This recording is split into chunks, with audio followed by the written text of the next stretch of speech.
आता पाहुयात बातम्या विस्तारानं। भोंदू खरात प्रकरणामध्ये दीपक आबा साळुंखेंचे व्यवहार समोर येत आहेत। खरातच्या मुलीला 32 ते 34 लाखांचा फ्लॅट दीपक आबा साळुंखेंनी गिफ्ट केलेला आहे। सांगोल्यातही पूजेला हे लोक गेलेले आहेत असा आरोप अंधारेंनी केलाय। तर सुषमा अंधारेंनी त्यांच्याकडील पुरावे एसआयटीला द्यावेत। खरातला घेऊन मी कधीही सांगोल्यामध्ये आलो नाही, माझ्यावर चुकीचे आणि खोटे आरोप होत आहेत अशी प्रतिक्रिया दीपक आबा साळुंखेंनी दिली आहे।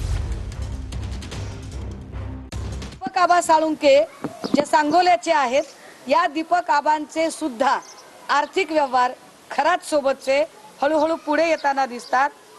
खरातच्या मुलीला एक आय थिंक 32-34 लाखाचा, माझ्याकडे आता प्रिंट नाहीये पण मी आपल्याला सॉफ्ट कॉपी देईल त्याची, गिफ्ट डीड केलेला फ्लॅट आहे।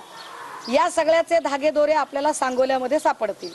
सांगोल्यामध्ये पूजेला खरात आणि ही सगळी मंडळी गेली होती। हास्यास्पद आणि अतिशय चुकीचे आहेत। माझ्याकडून कुठल्याही प्रकारचा आर्थिक व्यवहार किंवा काही फ्लॅट गिफ्ट डीड वगैरे हा प्रकार काही झालेला नाही। आणि सुषमा अंधारे ताई ह्या माझ्या भगिनी आहेत, त्यांना माझी विनंती आहे की या प्रकरणामध्ये राज्याचे कर्तव्यदक्ष मुख्यमंत्री आदरणीय फडणवीस साहेब यांच्या मार्गदर्शनाखाली त्यांच्या गृह खात्याचा चौकशी या खराताची चालू आहे। आणि ज्यांना काही पुरावे पाहिजेत त्यांच्या भगिनींनी त्यांना ते पुरावे द्यावेत।